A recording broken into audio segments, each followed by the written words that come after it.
मायके से मंगवा ली। ये कहानी शुरू होती है दिल्ली के चांदनी चौक से, जहाँ शुक्ला परिवार पिछले 40 सालों से रह रहा था। शुक्ला परिवार में 4 लोग थे। प्रेमा शुक्ला, उनके पति महेश शुक्ला, बेटी निहारिका और बेटा मोहन। यूं तो गल्ले पर महेश और मोहन बैठते थे, पर बिजनेसमैन का माइंडसेट तो प्रेमा जी का था। घर के दोनों बच्चों की ही शादी की उम्र हो चुकी थी और प्रेमा जी अपनी बेटी के लिए लड़का और बेटे के लिए लड़की की तलाश में थी। एक सुबह, मम्मी गर्मा गर्म पूरियाँ उतार दो ना, कोमल आने वाली है, उसे पूरियाँ बहुत पसंद है। अच्छा कोमल आ रही है?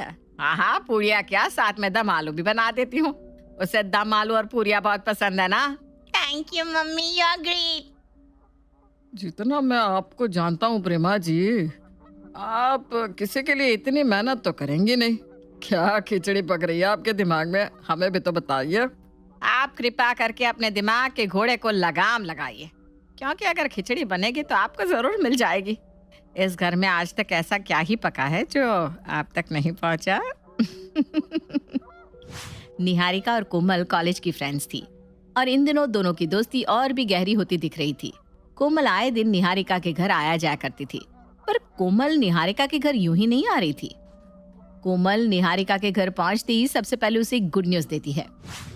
आज मैं तेरे यहाँ कुछ नहीं खाऊंगी, आज तुझे मेरे साथ चलना होगा, और आंटी अंकल जी आप सबको भी।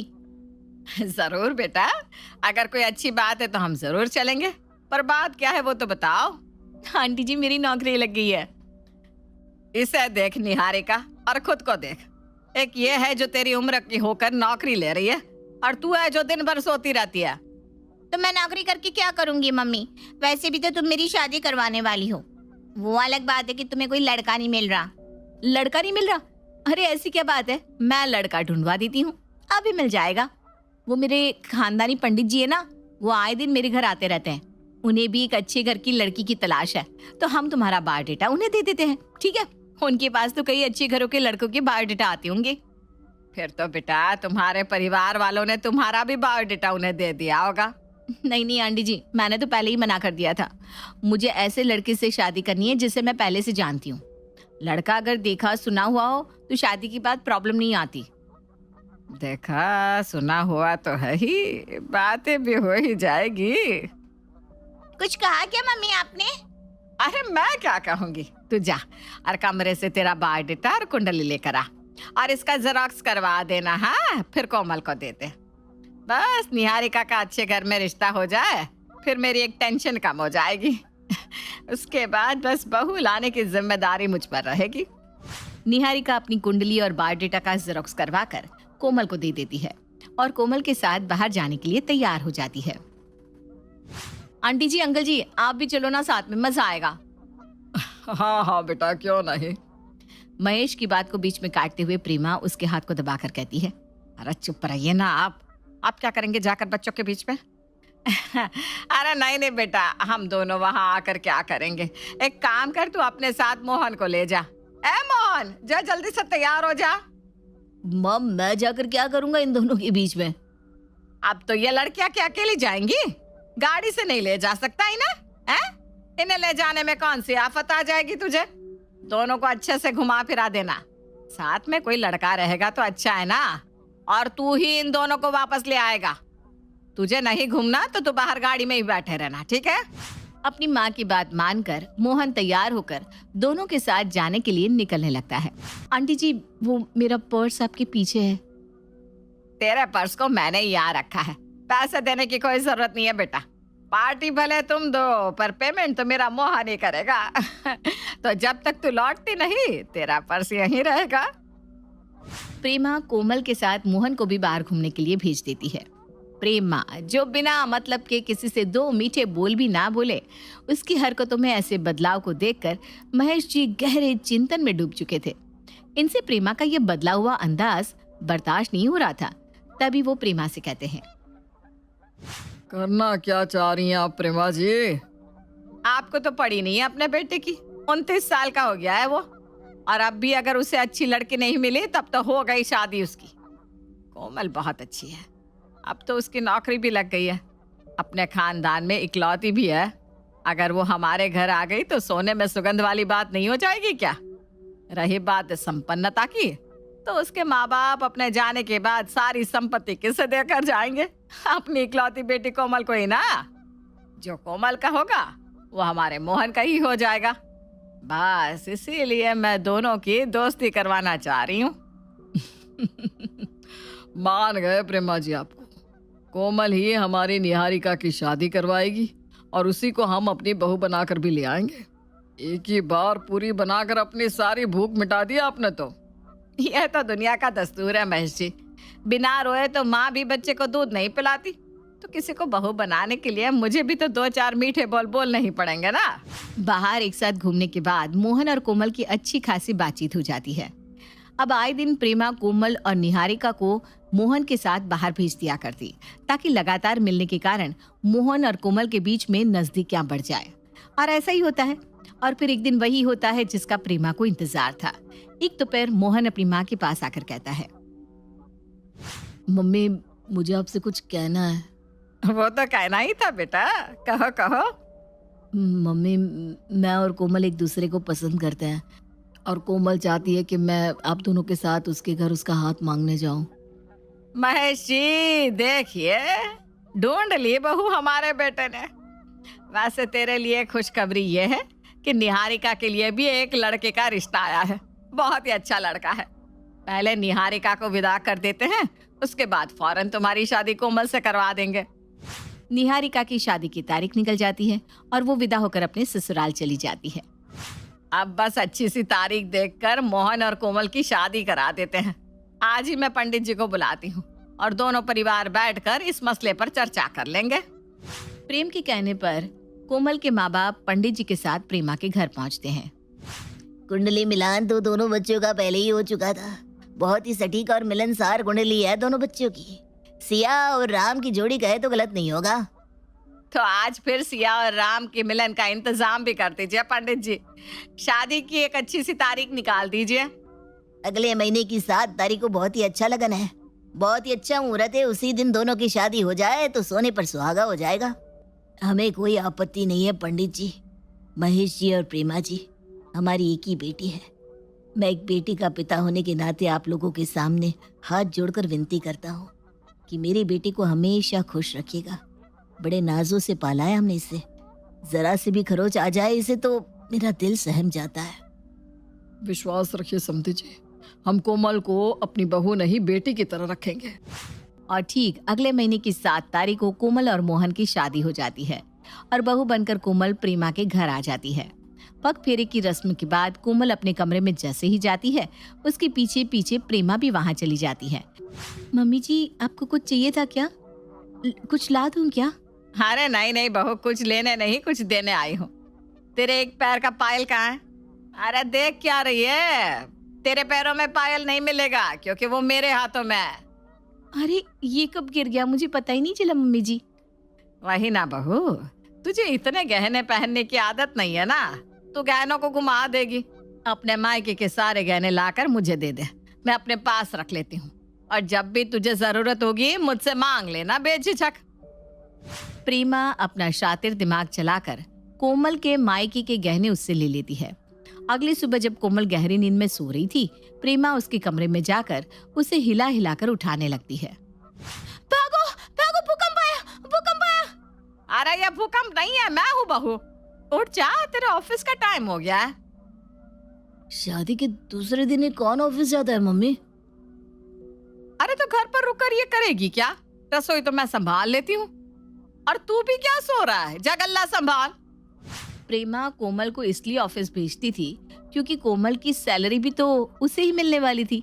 शादी के 1 महीने बाद महीने की पहली तारीख को प्रेमा हॉल में बैठकर एक रील चलाती है। जो भी बहुएं कमाती है महीने की पहली तारीख को अपनी सैलरी अपनी सास के हाथों में रख दे, इससे घर में एकता बनी रहेगी। ये सुनते ही बेचारी कोमल अपनी पूरी तनख्वाह अपनी सास के हाथों में रख देती है। अरे इसकी क्या जरूरत थी बहू, चल अब तूने दे ही दिया है तो रख लेती हूँ। वैसे बहू मैं क्या सोच रही थी कि किचन का मिक्सचर ग्राइंडर खराब हो गया है, एक मंगवा ले क्या? हाँ मम्मी जी मंगवा लेते ना, मैं अभी ऑनलाइन चेक करती हूँ। अरे नहीं नहीं बहू, तू समझी नहीं मैं क्या कह रही थी। जब हम तेरे मायके गए थे याद है, तब तेरी माँ ने तुझे क्या कहा था? पीले वाले मिक्सचर ग्राइंडर में जूस मत निकालना बेटा, लाल वाले में निकालना। मतलब कि तेरे मायके में एक से ज्यादा मिक्सचर ग्राइंडर है तो अपने मायके से ही एक मंगवा ले, क्यों बेकार में खर्च करना है? मायके से मम्मी जी? हाँ, ये भी तेरा घर है, वो भी तेरा घर है। एक घर से दूसरे घर सामान आ ही जाएगा तो किसका क्या ही घट जाएगा। 2 दिन बाद रात को खाने के बाद जैसे ही मोहन सोफे पर बैठता है उसे सोफा चुभने लगता है। लो, इसने भी दम तोड़ दिया। लगता है इसका स्प्रिंग निकल आया है, वही चुभ रहा है। आप इस साइड बैठ जाइए ना पापा, मैं कल ही सोफा मंगवा लूंगा। अरे इनकी तो बड़ी इच्छा थी कि अपने बेटे के ससुराल में आए हुए सोफे पर बैठे, पर तेरे परिवार वालों से हमने शादी के वक्त 1 रुपया नहीं मांगा।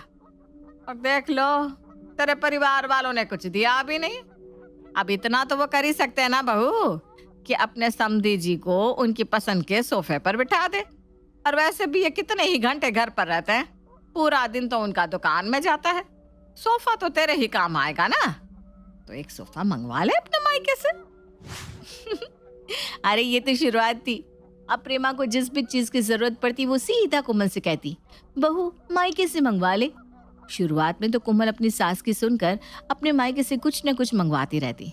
फिर धीरे धीरे उसे ये समझ में आने लगा कि उसकी सास ये सब लालच में आकर कर रही है, और इस लालच को अगर रोका नहीं गया तो ये तो और बढ़ती जाएगी।